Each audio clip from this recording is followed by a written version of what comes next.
नमस्कार, स्वागत है आप सभी का। आपके साथ मैं हूं मेघा कौशिक और चलिए खबरों की शुरुआत कर लेते हैं। जयपुर से खबर है, एसआई भर्ती परीक्षा 2021 पेपर लीक प्रकरण।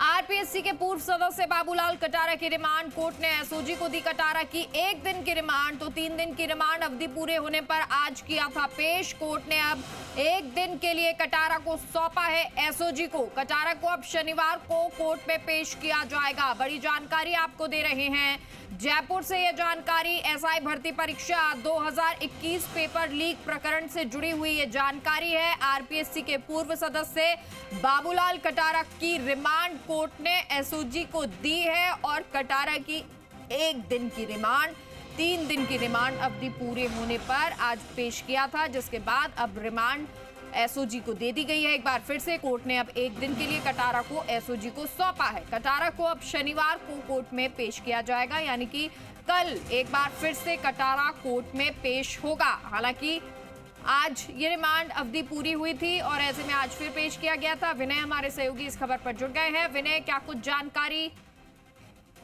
जी बिल्कुल, देखिए बाबूलाल कटारा को आज एसओजी ने रिमांड अवधि पूरी होने पर कोर्ट में पेश किया था और कोर्ट में पेश करने के बाद 1 दिन का और रिमांड कुछ पूछताछ की जानी है उसको लेकर मांगा गया था और कोर्ट ने 1 दिन के रिमांड पर अब बाबूलाल कटारा को फिर से एसओजी को सौंपा है। अब 1 दिन और बाबूलाल कटारा से एसओजी मुख्यालय में पूछताछ की जाएगी और कल यानी कि शनिवार को फिर से एसओजी की ओर से कटारा को कोर्ट में पेश किया जाएगा और ये माना जा रहा है कि कल कटारा को न्यायिक अभिरक्षा में भेजने के जो आदेश है वो कोर्ट की ओर से दिए जाएंगे।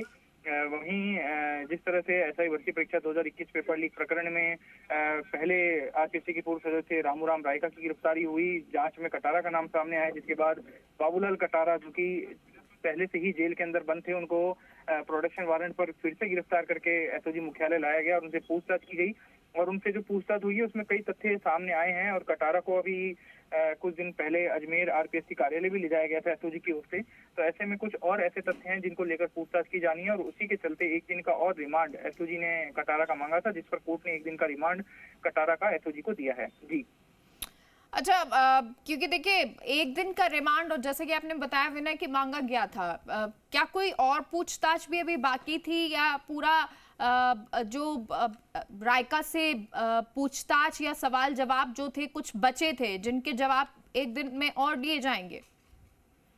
जी बिल्कुल, देखिए इस पूरे मामले में कुछ दस्तावेज आरपीएससी से लिए गए और सबसे बड़ी बात यह है कि आरपीएससी से जो पेपर लीक हुआ था वो कटारा नहीं किया था, क्योंकि ये बात खुद जो आरपीएससी के पूर्व सदस्य जिन्हें गिरफ्तार किया गया रामूराम रायका, उन्होंने कबूल की और रामूराम रायका की जो बेटी शोभा और बेटा देवेश हैं उनसे जब पूछताछ हुई थी उन्होंने यही बताया था कि परीक्षा से कई दिन पहले 6 से 7 दिन पहले जो पेपर है वो आरपीएससी से ही लीक करके कटारा के द्वारा उनके पिता रामूराम रायका को दिया गया था और रायका ने पेपर लाकर शोभा और देवेश को दिया था।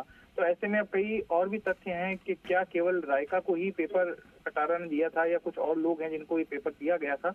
उन तथ्यों को लेकर अब कटारा से 1 दिन जो और पूछताछ है वो की जाएगी और पूछताछ पूरी होने के बाद अगर एसओजी संतुष्ट होती है जो जवाब कटारा की ओर से दिए जाते हैं तो ये माना जा रहा है कि कल जब कटारा को कोर्ट में पेश किया जाएगा तो फिर न्यायिक अभिरक्षा में भेजने की अनुशंसा एसओजी की ओर से की जाएगी, जिसके बाद 14 दिन की न्यायिक अभिरक्षा में कटारा को फिर से जयपुर सेंट्रल जेल में भेज दिया जाएगा। चलिए ठीक है, बहुत बहुत शुक्रिया आपका विनय इस तमाम जानकारी के लिए।